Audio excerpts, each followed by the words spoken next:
Masechet Yoma, résumé du Daf Lamed Aleph. La Gemara demande, est-ce que quelqu'un qui a rentré un membre de son corps au Beth Amikdash dans la Zara, est-ce que ça s'appelle qu'il est rentré et qu'il doit aller au mikveh avant ou pas? La Gemara prouve du fait que le Metzora, le lépreux, avant de rentrer ses pouces, il doit aller au mikveh.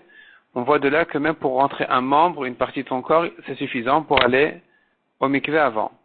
La Gemara demande ensuite, quelqu'un qui se tient en dehors de la Zara, il se trouve en dehors de la Zara, mais il tient un grand couteau qui va jusqu'à dans la Zara, et il veut faire comme ça la shrita d'un korban.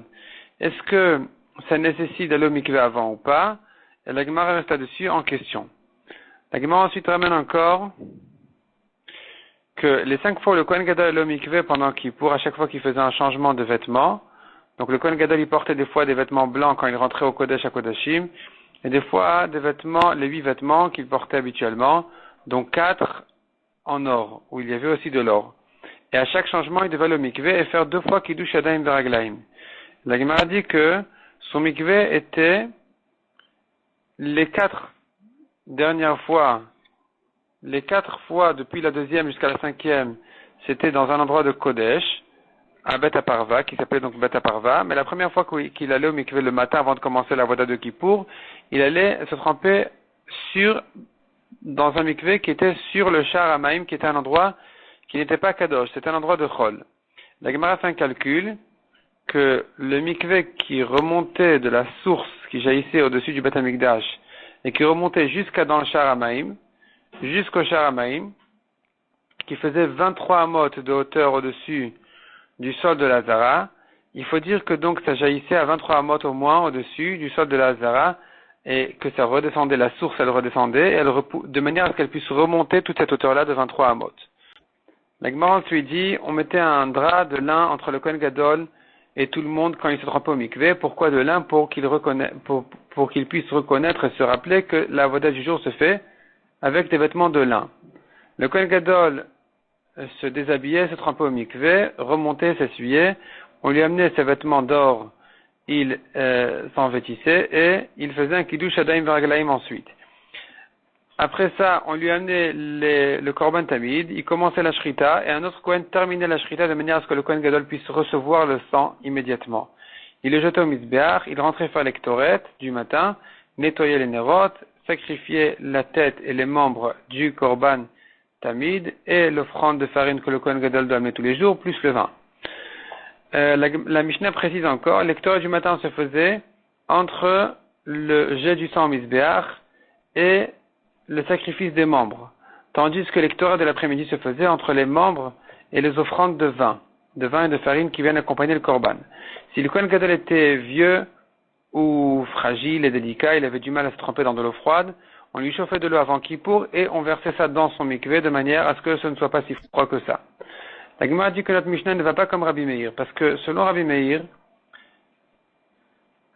qui pense que à chaque fois qu'on va au mikveh, c'est-à-dire ça c'est pas en discussion, tout le monde est d'accord qu'à chaque fois que le Kohen Gadol allait au mikveh, il faisait 2 kiddush Yadayim Veraglaim, une fois avant, une fois après. Donc il sanctifiait ses mains et ses pieds avec l'eau sainte du Kior. Et il le faisait une fois avant le mikveh, une fois après le mikveh. Après le mikveh, selon tout le monde, une fois qu'il s'est vêtu, une fois qu'il a pris ses nouveaux vêtements, qu'il a changé, qu'il porte déjà ses vêtements, à ce moment-là il fait un kiddush Yadayim Veraglaim. Avant le mikveh, nous avons une marloquette entre Rabbi Meir et les Chachamim. Quand est-ce qu'il fait son kiddush Yadayim Veraglaim?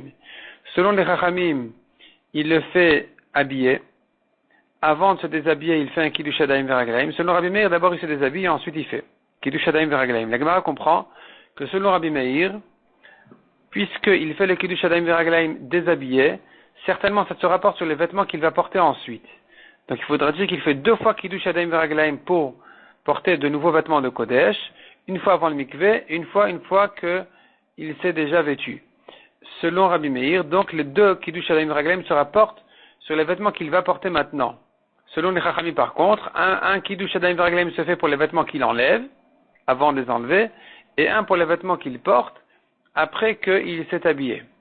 Donc à chaque fois qu'il s'agit de bigdei Kodesh, de vêtements de Kodesh, il aura un kiddush Yadayim Veraglaim à faire selon les Rabbanan, avant de se déshabiller, et selon Rabbi Meir, après qu'il se soit déshabillé, et ça se rapporte donc sur les vêtements qu'il va porter ensuite. La Gemara dit, selon Rabbi Meir, le matin, quand il enlève ses vêtements de Chol, pour porter des bigdei Kodesh, il devrait faire 2 kiddush adayim veraglaim, parce que selon Rabbi Meir, toujours, on fait 2 kiddush adayim veraglaim pour les vêtements qu'il va porter, les vêtements de Kodesh qu'il va porter. Et non pas pour ceux qu'il a portés. Donc ici aussi, la nuit, il portait des vêtements de Chol, et malgré tout, il devra faire 2 fois kiddush adayim veraglaim pour pour le matin, le premier mikvé du matin, pour les vêtements qu'il va porter de Kodesh selon Rabbi Meir. Et la Gemara, elle prouve ça d'une braïta, comme quoi, effectivement, selon Rabbi Meir, il enlève ses vêtements de Chol, il fait un kiddush adayim veraglaim, il se trempe au mikvé, il s'habille et il refait un kiddush adayim veraglaim au matin. La Gemara conclut en disant, selon tout le monde, il y a 10 kiddushim à faire. 10 fois, il fait kiddush adayim veraglaim, selon Rabbi Meir et selon Rabbanan. Selon Rabbi Meir, à chaque fois qu'il va au mikvé, il fait un kiddush adayim veraglaim avant le mikvé, une fois qu'il s'est, et une deuxième fois une fois qu'il s'est habillé. Donc ça fait déjà 2 kiddush adayim veraglaim à chaque fois qu'il vient s'habiller et porter des bigdei kodesh. Rien à voir avec les vêtements qu'il enlève. Selon les Rabbanan, par contre, il faut faire une fois sur les vêtements qu'il enlève. Donc le matin, il n'en fera pas parce qu'il n'enlève pas de bigdei kodesh le matin. Le matin, il enlève ses vêtements de chol, donc il ne fait pas le matin. Par contre, le soir, même sans mikvé, quand il termine la voie du jour entier et qu'il va enlever ses bigdei kodesh en fin de journée, il devra refaire un kiddush adayim veraglaim pour compléter les 10 kiddushim qu'il doit faire dans la journée. Donc à chaque fois, quand il enlève ou quand il porte de nouveau bigdei kodesh, il a un kiddush adayim veraglaim à faire selon les Rabbanan.